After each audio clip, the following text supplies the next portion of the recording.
Sabine Bergman. And I'm Savani Babu.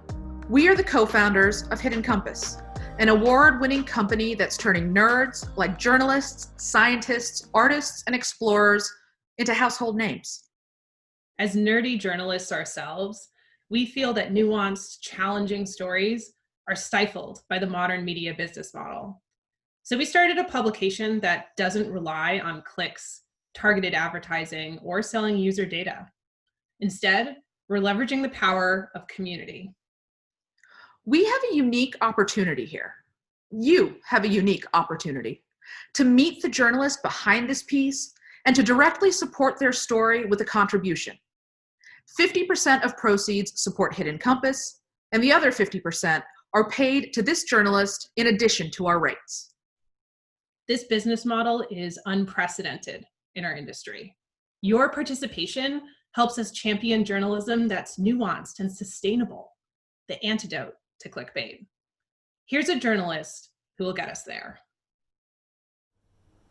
My name is Jenna Scatena, and I'm an American journalist currently based in Istanbul. When I started college, I had only traveled out of the United States one time, but I read voraciously, transported from Kathmandu to Los Angeles, from Harlem to Venice, all in the words of Joan Didion, Pico Iyer, Jan Morris, James Baldwin, and others. I dreamed of seeing the world and becoming a travel writer. I got my foot in the door as an intern at a magazine in San Francisco, and I worked my way up until I was a travel editor there. But after a few years in an office, I wanted to opt out and explore the world with my boots on the ground. So I quit my day job to become a travel writer.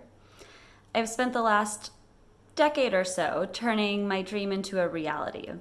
I've reported from more than 30 countries as an international correspondent for Travel and Leisure, Condé Nast Traveler, and other publications.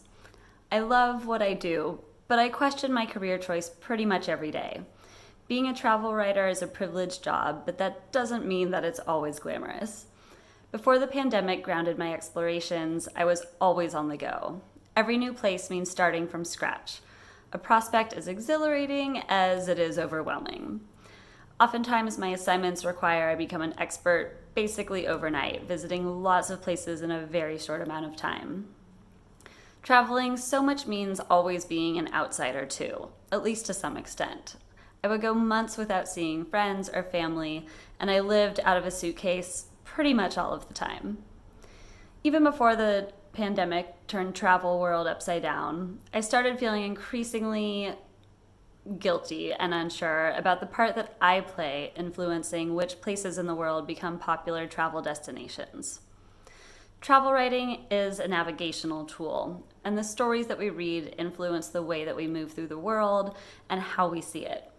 Link bait, content, and listicles tend to flatten our experiences, and they also turn travel into a to-do list rather than a journey of discovery.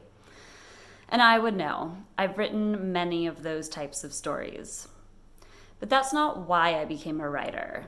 Rather, I hope to inspire people to think more about just their next destination, but more about how they should travel. I want to offer a portal into other cultures and into new perspectives. A sense of narrative, I think, is essential.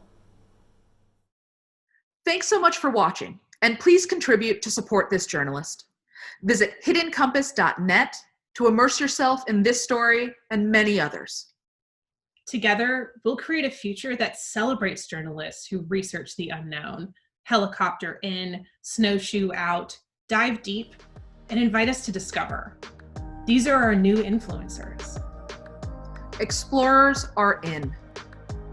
Are you?